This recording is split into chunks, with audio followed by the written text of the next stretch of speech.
Students, तो हमने पिछले क्लास में चेन रूल पढ़ा था ना। हाँ ठीक है। तो देखो इसमें एक क्वेश्चन लिया, उसी से कुछ रिलेटेड है और कैसे अपन आगे बढ़ेंगे, इसका क्या यूज करेंगे चेन रूल का, और प्लस जो अपन ने अभी तक डिफ्रेंशिएशन पढ़ा उसका क्या यूज है, तो उस पर बेस्ड एक ये क्वेश्चन है। क्वेश्चन क्या बोल रहा है कि एक water flows from A tap at rate of P, ठीक है, जैसे एंड आगे मैं कंटिन्यू करता हूँ, एंड फिल्स ए सिलेंड्रिकल वेसल, एक कोई वेसल है सिलेंड्रिकल, इसमें जो ठीक है इसमें जो वाटर आ रहा है वो आ रहा है पी रेट से, है ना, इस रेट से वाटर आ रहा है। फिर बोल रहा है कि रेडियस है इसकी आर, ठीक है भाई, रेडियस आर ले ली हमने। When the height of cylinder is h, then calculate the rate of increment in height। Height of water level होना चाहिए, हम वाटर लेवल की बात कर रहे हैं, ठीक है, और जो ये है the height of water in cylinder है, ठीक है। मैं थोड़ा सा चेंज कर देता हूँ। देखो ये है चीज ओवरऑल कि भाई जैसे इसमें ये पहले एम्प्टी था, अब इसमें जैसे जैसे पानी भर रहा है तो इस पानी के, मान लेते कि जब ये h हाइट तक पानी ये इसमें भर चुका है, उसके बाद में इसके हाइट के इंक्रीज होने की रेट क्या है, वाटर के लेवल का जो इंक्रीमेंट है उसकी रेट क्या है, ऐसा हमें कुछ पूछा है। तो जो हमें पूछा है, क्या पूछा है, ये rate of increment in height of water level, वो है dh/dt, क्योंकि h है जिसकी हाइट में, मतलब जिसमें चेंज हो रहा है, इंक्रीमेंट हो रहा है, किसके रेस्पेक्ट में, t के रेस्पेक्ट में, ये कैलकुलेशन हमें करनी है, ठीक है। अब हमें गिवन क्या है कि भाई इस रेट से क्या गिवन है, p गिवन है हमें, ठीक है, कि भाई जो पानी इसके अंदर हम डाल रहे हैं वो पानी के डालने की जो रेट है वो दे रखी है हमें p है, तो वॉल्यूम इस रेट से बढ़ना चाहिए, ठीक है, और हमें वॉल्यूम से फिर आगे कन्वर्ट करना है h में क्या चेंज होगा। तो वॉल्यूम का हमें पता है कि यार सिलेंडर का जो वॉल्यूम होता है वो होता है पाई r²h, ठीक है, तो वॉल्यूम की जगह मैंने क्या रख दिया, पाई r²/h रख दिया, बाई dt ये इज इक्वल टू है p। क्या ये बात समझ में आ रही, वॉल्यूम की जगह ये रख दिया। अब वॉल्यूम हम कौन सा ले रहे हैं, वाटर का जो वॉल्यूम है वो किस तरीके से बढ़ रहा है, तो हमने वो लिखा। अब देखो हमें ये पता है कि यार पाई तो कांस्टेंट है, फिर ये r² है वो खुद के है, वो भी कांस्टेंट है, कि जो सिलेंडर है एक बार हमने जैसे सिलेंडर ये फिक्स कर दिया तो एक तरीके से हम ये बोल सकते हैं कि इसकी रेडियस तो क्या हो गई, फिक्स हो गई, तो रेडियस भी फिक्स है, मतलब जो वेरिएबल है वो कौन है, वेरिएबल h ही है, मतलब ये ओनली हाइट बढ़ती जा रही है, बाकी रेडियस में कोई फर्क नहीं है। तो हम इसको कन्वर्ट करके ऐसा लिख सकते हैं कि यार पाई r² तो आ गया बाहर और dh/dt बच गया, इज इक्वल टू है p, ठीक है। फर्दर सोल्व कर लो, dh/dt तुम्हें मिल जाएगा, dh/dt कितना आएगा, p/पाई r², और यही अपना क्या है आंसर भी है। ये जो चीज है dh/dt ये हमें क्या बता रहा है कि इतनी रेट से इसकी हाइट इंक्रीज हो रही, इतनी रेट से ये हाइट इंक्रीज हो रही टाइम के साथ साथ। तो ये तो चलो एक ये अपना क्वेश्चन भी कंप्लीट हो गया। देखो रेट अगर पॉजिटिव आने का मीनिंग क्या होता है और कई बार रेट नेगेटिव आने का मीनिंग क्या होता है, मैं थोड़ा सा उस पर डिस्कस करना चाहूँगा। इस क्वेश्चन को रफ करते हैं पहले, फिर आते हैं उस पर।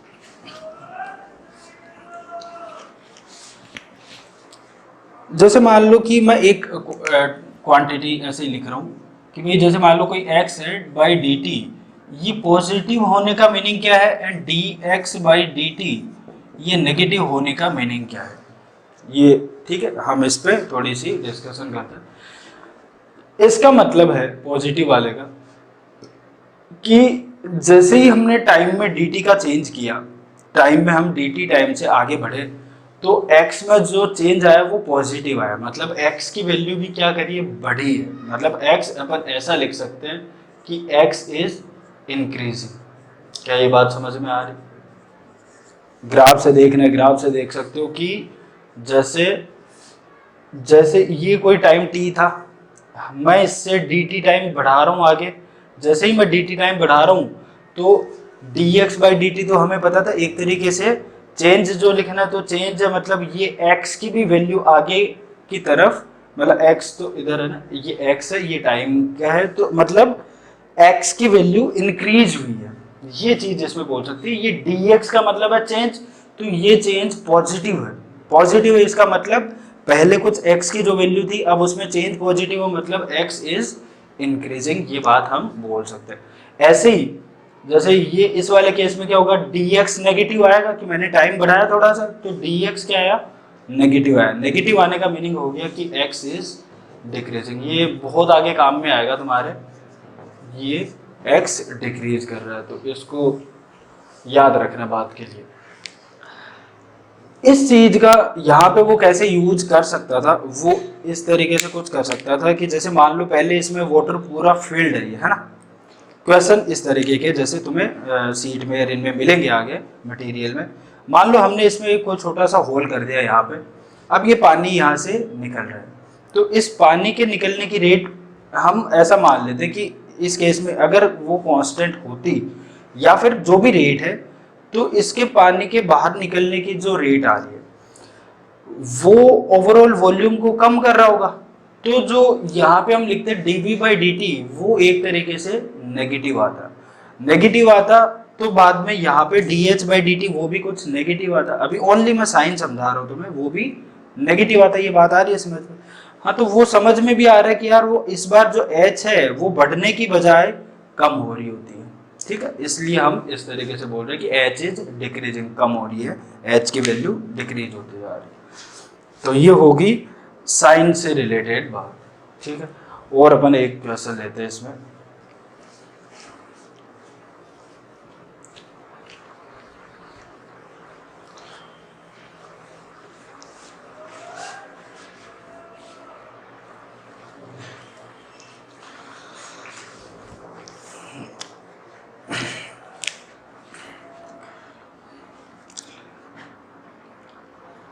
एक चीज समझो, जैसे मैं इसका डिफरेंशिएशन पूछता हूँ पहले तुम्हें, e की पावर माइनस एक्स क्या आना चाहिए तुम्हारे हिसाब से?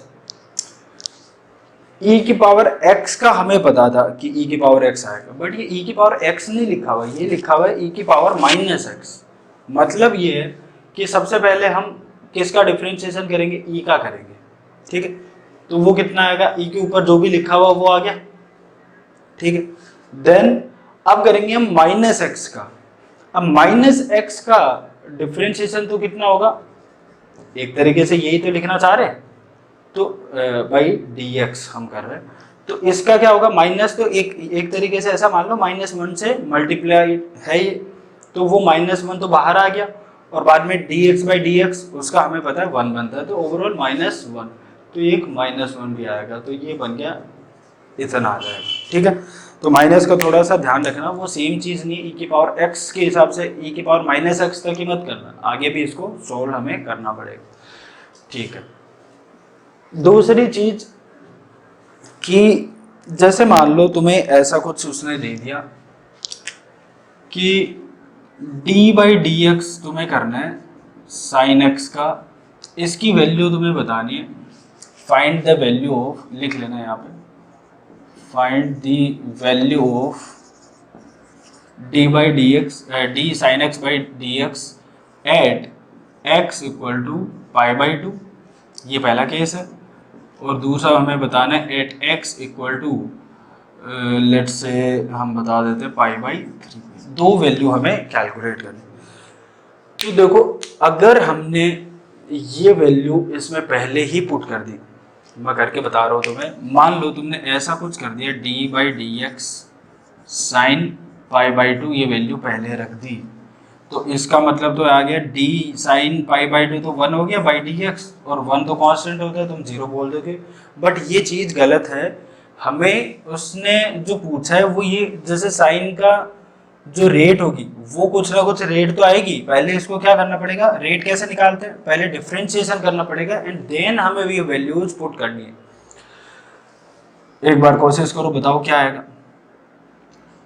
ये आ गया D sine x by d x, ये बना कोस एक्स। अब देखो इसकी वैल्यू ये आ गई है कि इसका जो रेट है वो ये साइन एक्स के चेंज होने की रेट एक्स के साथ में वो क्या है, कोस एक्स के तरीके से आएगी। अब इसमें हमें वैल्यू पुट करनी है। जैसे पहला वाला है तो पहले वाले का आंसर होगा कोस पाई बाई 2 दैट इज 0, ठीक है। सेकंड वाला है तो वो क्या है, कोस पाई बाई 3, और कोस पाई बाई 3 की वैल्यू तुम्हें पता है 1/2 है। तो ये चीज है, ठीक है। अब देखो इससे मैं थोड़ा सा तुम्हें समझाना चाहता हूँ कि हमने पहले भी ये चीज़ ग्राफ से देखा था कि शुरुआत में मीनिंग क्या था साइन एक्स का, इसका डिफरेंशिएशन का। तो साइन एक्स का ग्राफ तुम्हें बिल्कुल अच्छे से पता है कि यार ऐसा होता है, याद आ रहा होगा मैंने ऐसे बताया था।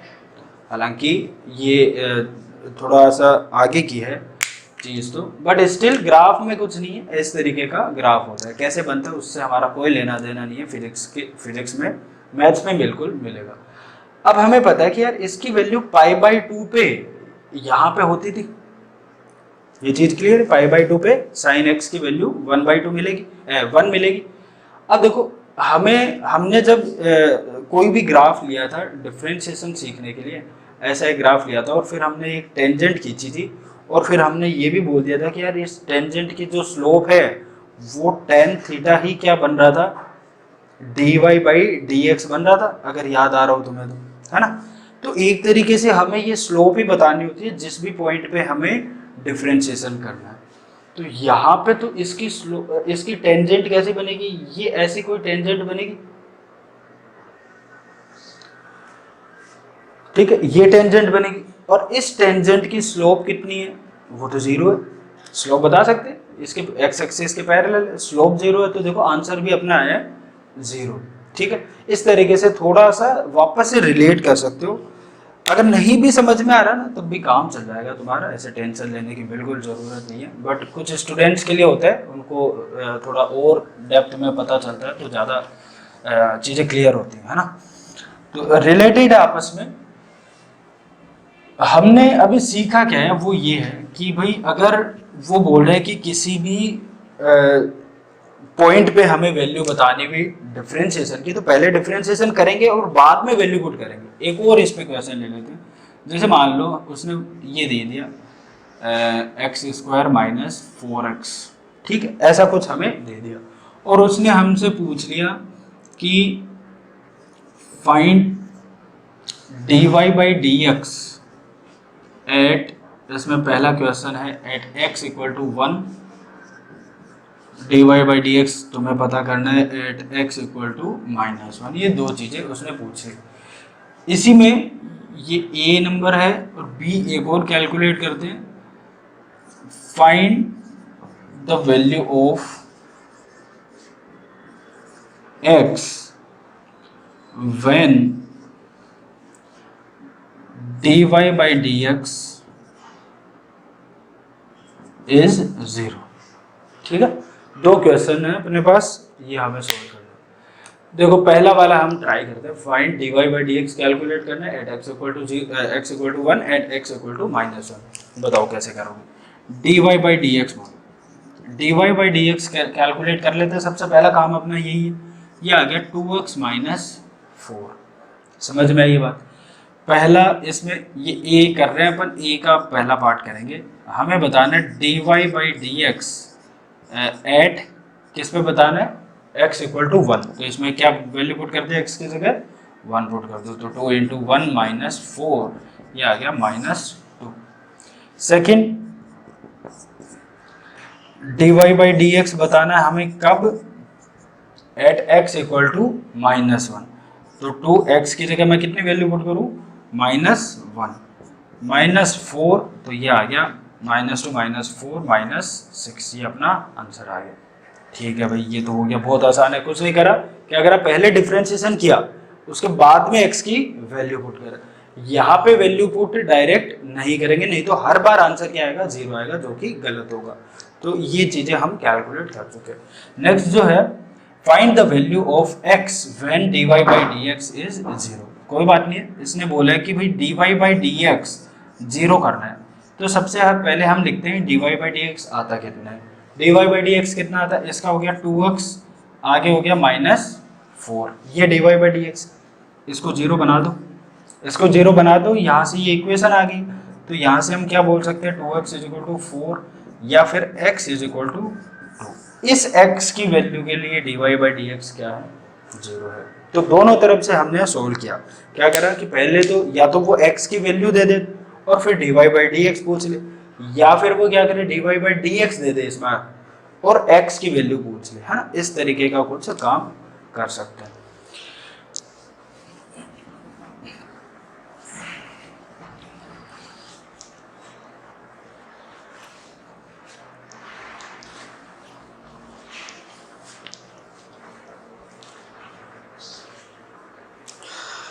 इससे आगे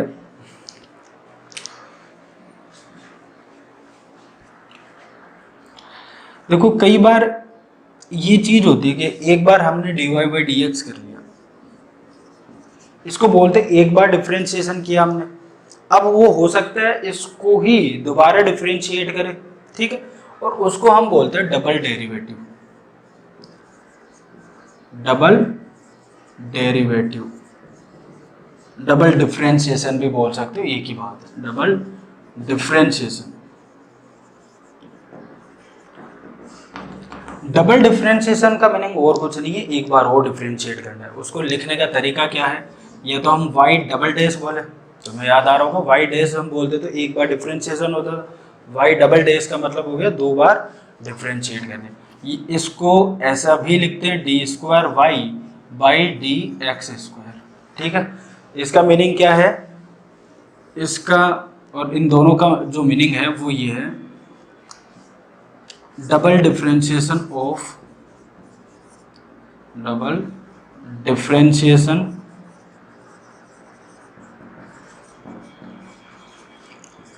y with respect to x, ठीक है। 2 बार डिफरेंशिएशन करना, ये काम करना कैसे, वो ऐसा करना है, हम लिखेंगे, हमें पता है कि एक बार डिफरेंशिएट किया तो क्या आया, dy बाई dx आया, ठीक है, ये आया ना, एक बार डिफरेंशिएट किया तो। अब इसका एक बार और डिफरेंशिएशन हमें करना है, तो हम क्या लिखेंगे, डिफरेंशिएशन के नाम पे dy बाई dx लिखते हो। इसी चीज को ये बोलते हैं, इसी को ये भी हम डिनोट कर सकते हैं, वो तो बस एक रिप्रेजेंटेशन की तरीका है।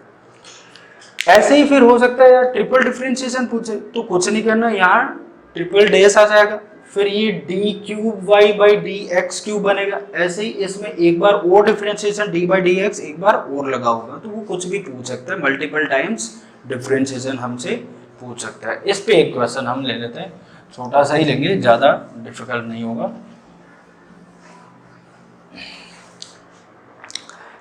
तो क्वेश्चन है ये कि y = x³ plus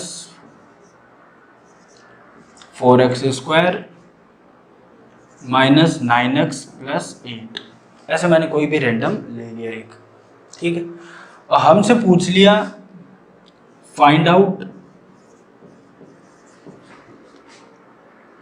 d² y by dx² at first,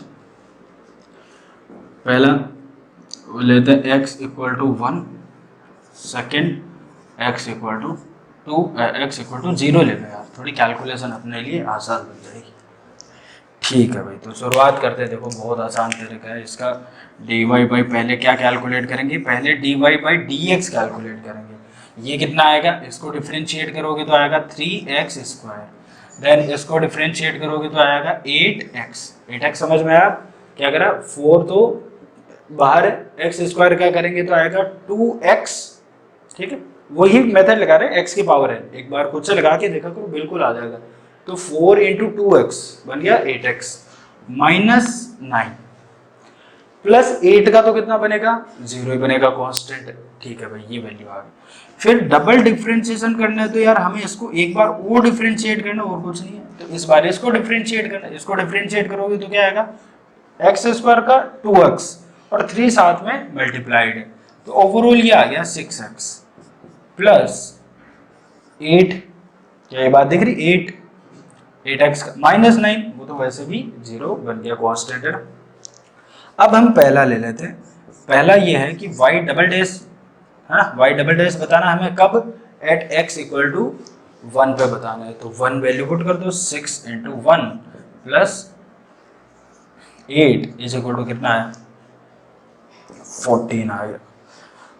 second double differentiation बताना है कब, x इक्वल टू 0, तो 0 वैल्यू पुट कर दो बस, ठीक है, काम हो जाएगा। वैल्यू आ गई 8। तो ये है डबल डिफरेंशिएशन वगैरह इन सब के बारे में, ठीक है।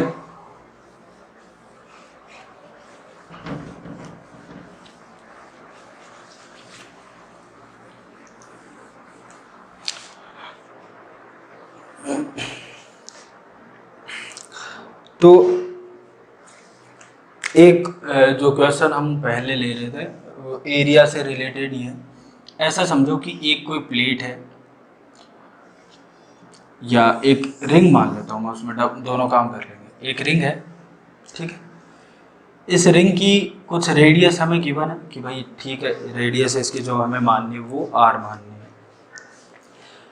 तो द रेडियस इज, ऐसा कुछ मान लो हमें गिवन है, the radius is increasing.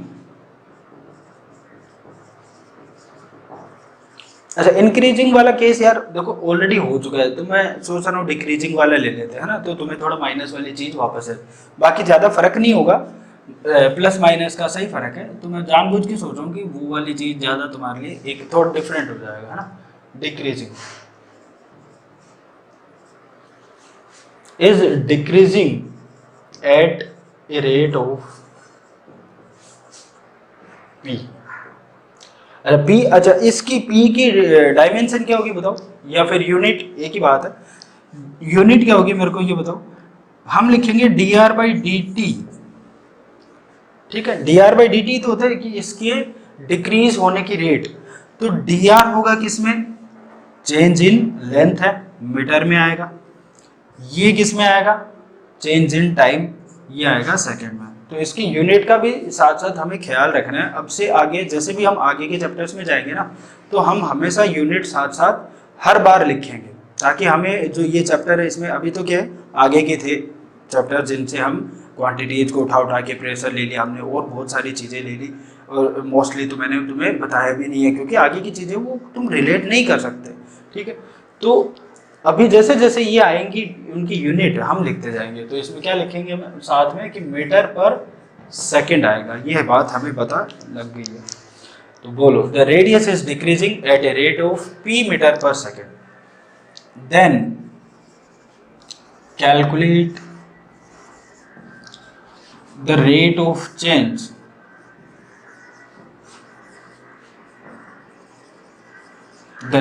Change in, first हम लेते हैं सरकमफेरेंस एंड सेकंड हम ले लेते हैं एरिया, ठीक है। ये 2-3 चीजें हैं, तो हम ये कैलकुलेट करते हैं। देखो सबसे पहली बात तो जो देखो, क्वेश्चन को हमेशा इसी तरीके से देखना चाहिए कि ये ओनली क्वेश्चन नहीं होता, ये क्वेश्चन है विद सॉल्यूशन। हमेशा इस तरीके से अगर तुम क्वेश्चन को रीड करने की अगर तुम्हारी हैबिट बन गई, तो फिर क्वेश्चन में कभी कोई प्रॉब्लम नहीं आती। और ऐसे ही हमारा खुद का भी पढ़ने का यही तरीका रहता था, क्योंकि क्वेश्चन को ढंग से पढ़ो। उसका तरीका क्या होता है, जैसे इसमें तो कुछ गिवन है नहीं ऐसा कुछ खास, बट जेईई में जो होता है, नीट में जो होता है, तो नीट में तो हालांकि फिर भी थोड़ा कम लेवल का पेपर आता है, बट जेईई में अच्छे अच्छे सवाल आते हैं। उनमें क्या करते हैं, बहुत सारी चीज़ें वो एक साथ देते हैं। तो तुम्हें क्या करना है, लाइन पढ़ना है और उससे तुमने क्या इन्फॉर्मेशन निकाली है, उस इन्फॉर्मेशन को पॉइंट डाउन साथ साथ करते चलना है। तभी जाके तुम क्वेश्चन की एक ढंग से फीलिंग ले पाओगे। ऐसा नहीं एक साथ पूरा क्वेश्चन पढ़ दिया, जैसे जैसे कर रहे हो साथ साथ क्या किया, ये चीज़ दे दी तो चलो इसको लिख लिया, फिर नीचे कुछ और इन्फॉर्मेशन दे दी, लिखते गए, तो एक तरीके से अपना सोल्यूशन तैयार हो रहा होता है। तो इसका खास ध्यान रखना है, अभी से हैबिट बनानी है, तब जाके तुम उसका ढंग से यूटिलाइजेशन कर पाओगे। हमने ये इसने बोला कि द रेडियस इज डिक्रीजिंग, तो D R by D T है। अब देखो इसने जो बोला है ये P वो ओनली रेट बोली है, ठीक है, डिक्रीजिंग वाली चीज इसने इधर लिख के दे दी है, तो हमें जब D R by D T बताना पड़ेगा, तो D R by D T बताना पड़ेगा तो हमें तो माइनस P लिखना पड़ेगा, क्योंकि डिक्रीज हो रही, माइनस क्या बता रहा है कि भाई डी टी को मैंने बढ़ाया तो डी आर में जो चेंज हुआ वो नेगेटिव हुआ। समझ में आ रही मेरी बात, वो डिक्रीज होगा, इसलिए डी आर क्या आना चाहिए, चेंज नेगेटिव आना चाहिए, उसका हमने माइनस लगा लिया, ठीक है, ये चीज़ गिवन। सरकमफेरेंस को पहली बात तो लिखिए क्या, मैं डी सी लिख दूँ क्या, सी लिख देता हूँ यार, सरकमफेरेंस के नाम से मैंने सी लिख दिया, होता नहीं है बट ठीक है काम चला लो, बाई डी टी ये चीज़ कैलकुलेट करें, इज इक्वल टू ये क्या बनेगा, सरकमफेरेंस कितना होता है, देखो सीधा वैल्यू ही रख दो, सरकमफेरेंस होता है 2 पाई आर, क्या ये बात पता तो, ठीक है, 10th में बिल्कुल बढ़िया से हम पढ़ते हैं।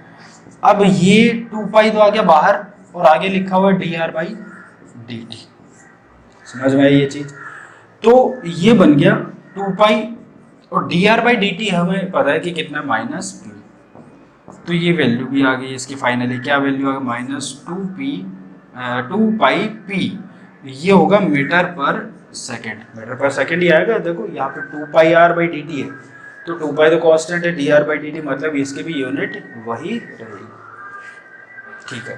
तो हम ये बोल सकते हैं कि यार circumference is also decreasing with the rate of 2 pi into p metre per second, ये हो गया। तो मैं थोड़ी जगह की कमी के कारण क्या कर रहा हूँ, इसको हटा रहा हूँ, एरिया पे आता हूँ। एरिया में क्या है, एरिया में लिख देते हैं D A by D T is equal to, क्या लिखेंगे बताओ, हम लिखेंगे D pi R square by D T, तो D A by D T is equal to D pi R square by D T, ये बनेगा। इसमें देखो कांस्टेंट क्या है, पाई है, पाई हमने बाहर ले लिया, आगे हम लिखेंगे D R square by D T. अब ये D R by D T होता तो डायरेक्ट वैल्यू पुट कर देते माइनस पी, बट इस बार क्या है कि डी आर स्क्वायर है, तो इसका जो डिफ्रेंशिएशन होगा वो थोड़ा सा डिफरेंट होगा। वो कैसा होगा कि चेन रिएक्शन दिख रही है यहाँ पे, चेन रूल हमें लगाना पड़ेगा। हम कैसे लिखेंगे, मैं इधर यहाँ पे सॉल्व करता हूँ कि D R square by D T हमें सॉल्व करना है, तो हम इसको लिखेंगे कि पहले आर के रिस्पेक्ट में कर लें, क्योंकि आर स्क्वायर का डिफ्रेंशिएशन तो आर के रिस्पेक्ट में ही कर पाएंगे, और साथ ही साथ हमें D R by D T पता भी है, तो ओवरऑल हमें दिख गया यहाँ से D R square by D T मिल गया ना यहाँ से, ठीक है। अब इसका डिफ्रेंशिएशन कितना होता है, 2r, चूँकि ये तो आर स्क्वायर नीचे भी आ रही है, 2r बोल देंगे, साथ ही साथ क्या है D R by D T है, तो अपने इसकी वैल्यू आ गई finally 2r D R by D T. अब 2, ये तो इतना हमने अलग से काम किया, फिर इसको कंटिन्यू कर रहे हैं, 2r ये कितना D R by D T minus P, ठीक है, माइनस पी है ये, तो ओवरऑल अपना आंसर आ गया minus 2r P metre square per second, answer आएगा मीटर स्क्वायर पर सेकंड में, क्योंकि यहाँ पे देखो पाई तो डायमेंशन ले से यूनिट इसकी मतलब कुछ बनेगी नहीं, ये आएगा डायमेंशन में R square by D T, कितनी आएगी आर स्क्वायर की metre square by D T second, तो ये फाइनली अपना आंसर बन जाएगा। अब मान लो कि उसने ऐसा पूछ लिया कि जैसे ये अपना जो एरिया है वो इस तरीके से चेंज हो रहा है, बट एरिया में देखो रेडियस आ रहा है, मतलब जैसे जैसे और रेडियस की वैल्यू पे भी इसकी रेट क्या है डिपेंड कर रही है। मान लो उसने ऐसा पूछ लिया, एरिया यही रेट हमें बताना है, एरिया की रेट बतानी है at R is equal to 5 metre, ठीक है। तो 5 मीटर होगा तो कुछ नहीं है, ये लो वैल्यू पुट कर दो 2। अब वैल्यू पुट करेंगे 5 और P, metre square per second. शायद समझ में आ गया होगा कि जैसे मान लो वो ऐसा बात करे कि भाई जब रेडियस कम होते होते डिक्रीज होते होते 5 पहुंच गई तो उसकी डिक्रीज होने की और रेट क्या होगी, तो कुछ नहीं है, यहाँ पे जो आर की वैल्यू आई है फाइनली वहाँ पे हम वैल्यू पुट कर दें। इस तरीके का काम हमें करना है। तो ठीक है, चेन रूल में थोड़ा सा ध्यान देना, इसमें हमने क्या करा, आर स्क्वायर है ना, तो सबसे पहले आर स्क्वायर का एक्स के पावर n के तरीके से मान के इसका डिफरेंशिएशन किया, वो आया 2r। फिर आगे अंदर r बच गया, अब r का r के रेस्पेक्ट में होता तो 1 आता, अभी क्या है r का करना है dt के रेस्पेक्ट, तो dr बाई dt आ गया। जैसे मैं ये बोलना चाह रहा हूँ, जैसे मान लो कि ओनली ये होता dr स्क्वायर बाई dr होता, या मैं इसको भी x ले लेता हूँ तो थोड़ा तुम्हें अच्छे से फील आएगा। हम इस पे भी चेन रूल के तरीके से कर रहे हैं। क्या हमारा जो मेथड होगा वो ये होगा, सबसे पहले x के पावर n के तरीके से करना है, उसका हमें पता है 2x आ गया। फिर आगे नेक्स्ट किसका स्क्वायर था उसका भी करना होता है, किसका स्क्वायर है, x का है, तो dx बाई dx। हम हर जगह चेन रूल लगा सकते हैं। ये भी क्या आ गया, dx बाई dx, इसका तो 1 नहीं होता है, तो इस केस में आंसर आता था 2x। इस बार क्या हुआ, ये ऐसा आ गया dr स्क्वायर बाई dt। तो हमने पहले किया r स्क्वायर का x के पावर n के तरीके से, तो वो आया 2r। फिर अब r का और करना पड़ेगा, बट r का किसके रेस्पेक्ट में करना बाकी रह गया, t के रेस्पेक्ट में बाकी रह गया, तो dr बाई dt साथ साथ एक और आएगा। तो आज के लिए बस इतना ही, नेक्स्ट क्लास में हम मैक्सिमा और मिनिमा पढ़ रहे होंगे, ठीक है।